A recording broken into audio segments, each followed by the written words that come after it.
Hello, আসসালামু আলাইকুম রহমতুল্লাহি ওয়া বারাকাতুহু। আশা করি সকলে ভালো আছো। আজ আমরা এই অধ্যায়ে আলোচনা করব আমাদের ঢাকা বোর্ড ২০১৯ সালের প্রশ্নটা নিয়ে। সেই প্রশ্নটা দেখে নিই। প্রথম অধ্যায়ের যে প্রশ্ন হিসাব বিজ্ঞানের পরিচিতির এখানে লেখা রয়েছে যে সেলিম ট্রেডার্সের ২০১৮ সালের ১ম জানুয়ারি তারিখের খতিয়ান উদ্ধৃতগুলো ছিল: নগদ ১,০০,০০০ টাকা, অফিস সরঞ্জাম ১,৫০,০০০ টাকা, প্রাপ্য হিসাব ৫০,০০০ টাকা এবং প্রদেয় হিসাব ৪০,০০০ টাকা। এবং ২০১৮ সালের জানুয়ারি মাসে তার ব্যবসায়ের লেনদেনগুলো নিম্নরূপ রয়েছে: ২০১৮ সালের জানুয়ারি মাসের ৫ তারিখের 10% প্রদেয় নোটের মাধ্যমে, তাহলে প্রদেয় নোটের মাধ্যমে ব্যাংক থেকে ঋণ গ্রহণ করলো ৫০,০০০ টাকা। ৮ তারিখে নগদ টাকা ৩০,০০০ টাকা এবং ধারে ৯০,০০০ টাকার পণ্য ক্রয় করলো। তাহলে পণ্য ধারে এবং নগদে ক্রয় করছে। তারপর হচ্ছে এখানে 10 তারিখে 3 মাসের ভাড়া অগ্রিম প্রদান করছে 15,০০০ টাকা। এটা আমার জন্য কি সম্পদ। তারপর বিবিধ খরচ পরিশোধ করা হলো 1,200 টাকা। তারপর 16 তারিখে আবার 3% কারবারি বাটায় বিক্রয় করছে 1,20,000 টাকার, নগদে 60% এবং ধারে বিক্রি করছে 40%। এবং 25 তারিখে একজন খরিদ্দারের নিকট থেকে 30,000 টাকা পাওয়া গেল। এবং 28 তারিখে অগ্রিম প্রদত্ত ভাড়ার 1 মাস অতিক্রান্ত হয়ে গেছে। তাহলে তাহলে এখানে প্রথমে বলতেছে যে প্রারম্ভিক জাবেদা দাখিলা দাও। তাহলে প্রারম্ভিক জানি যে আমরা বছরের 1 তারিখ মানে প্রথম মাসেই প্রারম্ভিক বলে। তাহলে প্রারম্ভিক জাবেদা দাখিলা দাও বললে আমরা এখানে 1 তারিখের সকলগুলো লেনদেন প্রারম্ভিক করবো এবং টেবুলার চকের মাধ্যমে হিসাব সমীকরণের প্রভাব দেখাও। সেটা হচ্ছে যে আমরা জানি এ সমান সমান এল প্লাস ই, সেই সূত্রটা। তাহলে 3 নম্বরে বলতেছে 2018 সালের 31 তারিখের জানুয়ারি সমাপ্ত মাসের আয় বিবরণী প্রস্তুত করো। তাহলে এখানে আমাদের 3টে বলছে আয় বিবরণী প্রস্তুত করব। তাহলে এখানে সর্বপ্রথম আমরা দেখে নিই প্রারম্ভিক জাবেদা দাখিলা। প্রারম্ভিক জাবেদা দাখিলা আমরা 1 তারিখে যাব। এখানে 1 তারিখ নাই, আমরা প্রথমেই যাব। তাহলে প্রথম তারিখে লেখা আছে যে এখানে রয়েছে যে জানুয়ারি মাসের 1 তারিখে খতিয়ান উদ্ধৃত ছিল নগদ 1,00,000 টাকা, অফিস সরঞ্জাম 1,50,000 টাকা, প্রাপ্য হিসাব 50,000 টাকা এবং প্রদেয় 40,000 টাকা। তাহলে এখানে আমরা লিখে নিব প্রথমে তারিখের গড় দিব এবং হিসাবের শিরোনাম ও ব্যাখ্যা, খতিয়ান পৃষ্ঠা, তারপরে ডেবিট টাকা, ক্রেডিট টাকা, এই 5টি গড় হয়। তাহলে 5টি গড় হয়, তার জন্য আমরা এখানে তারিখ, হিসাব শিরোনাম, তারপরে খতিয়ান পৃষ্ঠা, ডেবিট টাকা, ক্রেডিট টাকা। এখানে আমরা তারিখ লিখে নিব 2018 সাল জানুয়ারি মাসের 1 তারিখ দিব। 1 তারিখ দিব। তারপরে আমরা এখানে লিখে নিব নগদান হিসাব। নগদ টাকাকে আমরা লিখবো নগদান হিসাব। তাহলে নগদান হিসাব লিখবো ডেবিট পাশে লিখবো আমরা 1,00,000 টাকা। ডেবিট লিখে এখান দিয়ে লিখবো ডেবিট 1,00,000 টাকা। তারপরে আমাদের ছিল অফিস সরঞ্জাম 1,50,000 টাকা। তাহলে এখানে লিখে দেব অফিস সরঞ্জাম ডেবিট পাশ 1,50,000 টাকার। অফিস সরঞ্জাম আমাদের জন্য সম্পদ। প্রাপ্য হিসাব লিখবো, প্রাপ্য হিসাব আমরা প্রাপ্য হয়েছি সেটা লিখবো ডেবিট পাশে। তাহলে 50,000 টাকা লিখে দিব। 50,000 টাকা লেখার পর আমাদের প্রদেয় হিসাব ছিল 40,000 টাকার। তাহলে প্রদেয় হিসাব লিখবো 40,000 টাকা ক্রেডিট। তাহলে এখানে 40,000 লিখে দিব। তাহলে এখান থেকে আমি কি করব, এই 40,000 টাকা বাদ দেওয়ার পর যে টাকাটা থাকবে সেটা হবে আমাদের মূলধন ক্রেডিট, মানে মূলধন হিসাবে আমাদের যে এখানে সব টাকা থাকবে সেই সব টাকার পরে আমাদের এখানে নগদ টাকার সাথে আমাদের মূলধন হিসাব লিখতে হবে, কারণ মালিকানা সত্ত্বর হিসাবটা সবসময় থাকে। যেমন আমরা জানি এ সমান সমান এল প্লাস ই, তাহলে ও ই মানে হচ্ছে মূলধন। তাহলে মূলধন হিসাবটা এটা এমনি আসবে। এখানে যে সম্পদগুলো থাকবে ওই সবগুলো আমাদের কি মূলধন হিসাব। তাহলে মূলধন হিসাব লিখবো। তারপরে এখানে আমরা শিরোনাম লিখবো 2017 সালের শেষ কর্মদিবসের সম্পদ এবং মালিকানা সত্ত্ব নিয়ে 2018 সালের প্রারম্ভিক দাখিলা দেওয়া হলো। এটা লেখার পর আমাদের এখানে ক্লোজ হয়ে যাবে। তাহলে আমাদের আর কোনো লেনদেন নাই, এটা শেষ। তারপর আমরা দ্বিতীয়তে আসবো টেবুলার চকে হিসাব সমীকরণের উপর লেনদেনের প্রভাব নিম্নরূপ।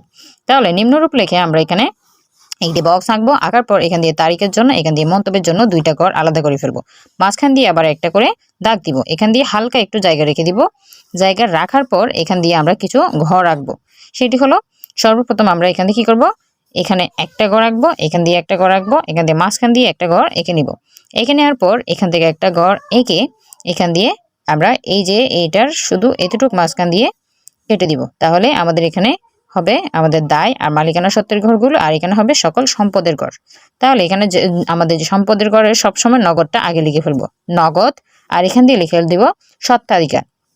স্বত্বাধিকারের মধ্যে আমাদের 4টি উপাদান থাকে, সেটি আমরা এই 4টি উপাদান এখানে যদি আমাদের প্রভাব ফেলে তাহলে আমরা এখানে কি করব, এই মন্তব্যের ঘরে লিখব। যদি স্বত্বাধিকারের উপরে প্রভাব না ফেলে অন্য ঘরে ফেলে তাহলে আমরা এখানে মন্তব্যের ঘরে সেটি লিখব না। তাহলে সর্বপ্রথম আমরা এখানে নগদ দেখে নেব। তাহলে 1 তারিখে আমরা চলে যাই। 1 তারিখে ছিল যে নগদ 1 লক্ষ টাকা। তাহলে আমরা এখানে লিখব নগদের করে লিখবো 1 লক্ষ টাকা। তারপর অফিস সরঞ্জাম ছিল 1,50,000 টাকা, তাহলে লিখে নিব 1,50,000 টাকা। তারপর প্রাপ্য হিসাব ছিল 50,000 টাকা, তাহলে প্রাপ্য হিসাব 50,000 টাকা লিখবো। তারপর আরেকটি লেনদেন ছিল প্রদেয় হিসাব, এই যে প্রদেয় হিসাব 40,000 টাকা, তাহলে লিখে নিব প্রদেয় হিসাব 40,000 টাকা। প্রদেয় হিসাব লেখার পর মালিকানার সত্ত্ব যেটা ছিল স্বত্বাধিকার, সেই স্বত্বাধিকারে 2,60,000 টাকা লিখে দেবো। তাহলে এই যে সবটা লেনদেন হলো, সেই সবটা লেনদেনের মধ্যে এখানে মূলধনের হিসাব হয়েছে। তাহলে মূলধনের হিসাব হলে এখানে আমরা লিখবো মন্তব্যের করে মূলধন। তাহলে এই যে লেনদেনটা এখানে জড়িত হয়েছে সেইটার নাম হচ্ছে মূলধন হিসাব। তারপর 5 তারিখের মধ্যে বলতেছে যে 10% প্রদেয় নোটের মাধ্যমে ব্যাংক থেকে ঋণ গ্রহণ করা হলো। ব্যাংক থেকে আমি ঋণ গ্রহণ করছি কত টাকা, 50,000 টাকা। তাহলে 50,000 টাকা যখন আমি নিলাম তাহলে এখানে লিখে নিব 5 তারিখে 50,000 টাকা নগদের করে 50,000 টাকা নোটের মাধ্যমে, প্রদেয় নোটের মাধ্যমে নিছি। সুতরাং এখানে আমি প্রদেয় নোটের মধ্যে এটা লিখে দিব, এখানেও লিখবো এবং সাথে লিখবো প্রদেয় নোটের। এখানে যদি বলা হয় যে প্রদেয় নোটের মাধ্যমে ব্যাংক থেকে নেওয়া হয়েছে, ঋণ গ্রহণ করা হয়েছে, তাহলে ঋণটা আমার জন্য কি নগদ টাকার মধ্যে হয়ে গেছে। তাহলে প্রদেয় নোটের মাধ্যমে নিছি, তাহলে এখানে আমি প্রদেয় নোটের ঘরে লিখে দিব 50,000 টাকা। তারপর 8 তারিখে যেটা থাকবে সেইটার মধ্যে লেখা রয়েছে যে নগদ 30,000 এবং ধারে 90,000 টাকার পণ্য ক্রয়। এখন নগদে যখন নিছি তাহলে আমার টাকাটা কোথা থেকে যাবে, নগদ টাকাটা যাবে নগদের টাকা থেকে। তাহলে আমি এখানে লিখে দেবো ব্রেকেট দিয়ে 30,000 টাকা নগদ থেকে বাদ চলে গেছে, তার মানে আমি নগদ এখান থেকে টাকা দিয়ে দিছি, আমার নগদ কিনা শেষ। এবং তারপর বলছে ধারেরটা মানে হচ্ছে যে প্রদেয় হিসাব। তাহলে ধারে যদি বলে তাহলে আমরা এখানে লিখবো প্রদেয় হিসাবের ঘরে। যদি ধারে বলে তাহলে এখানে আমি 90,000 টাকা লিখে দিলাম প্রদেয় ঘরে। এখন এই দুইটা মিলে এখানে মালিকানা সূত্র এখানে লিখতে হবে।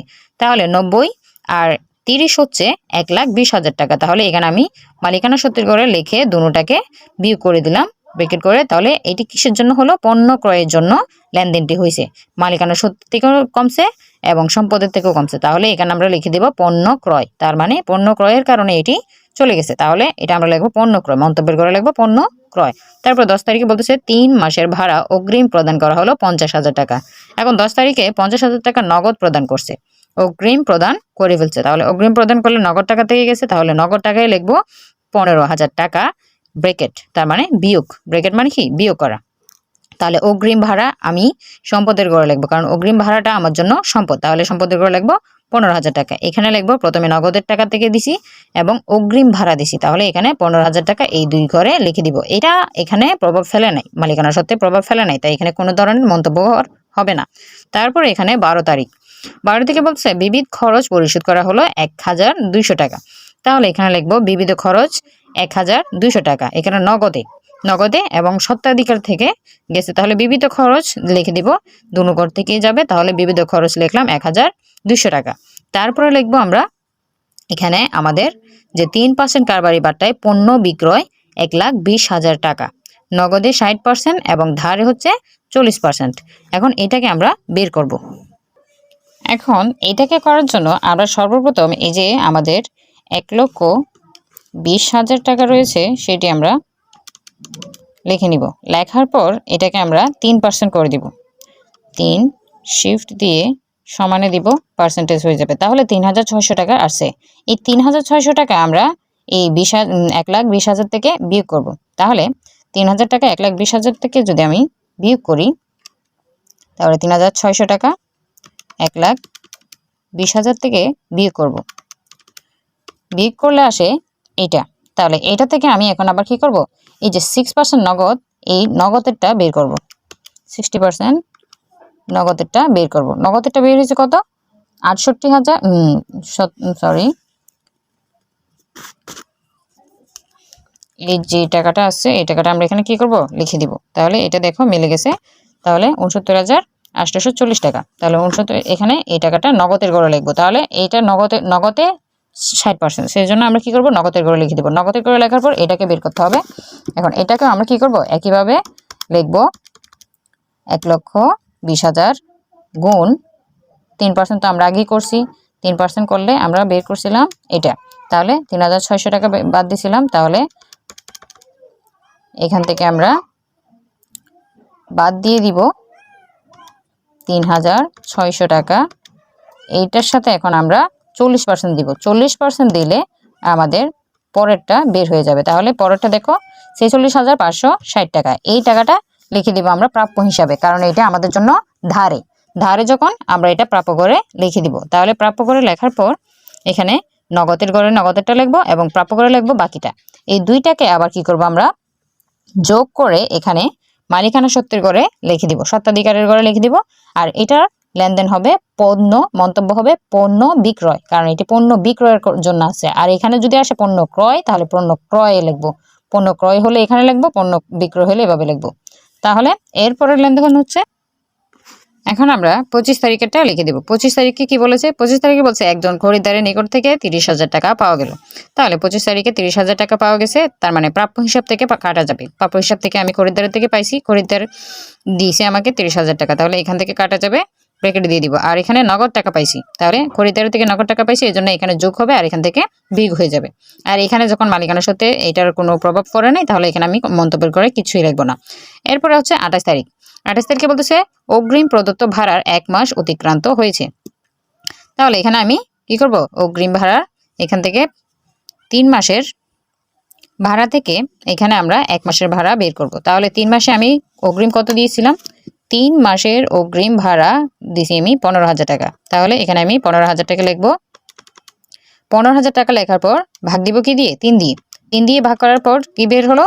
5,000 টাকা। তাহলে আমি এখানে 5,000 টাকা লিখে দিব। অগ্রিম ভাড়ার এখানে 5,000 টাকা বিয়োগ করব, কারণ এখানে ভাড়া খরচ। ঠিক আছে, তাহলে অতিক্রান্ত হয়ে গেছে এক মাসের। তাহলে এখানে আমি অগ্রিম ভাড়ায় লিখবো 5,000 টাকা, আর এখান দিয়ে মালিকানা সত্ত্বের থেকেই যাবে, সেজন্য ভাড়া খরচ লিখবো এখানে। এটা কিসের খরচ? ভাড়া খরচ। তাহলে এখানে আমি এটাকে 3 দিয়ে ভাগ করে 5,000 টাকা বেরোছে, এখানে লিখবো অগ্রিম ভাড়ায় আর মালিকানা সত্ত্বে।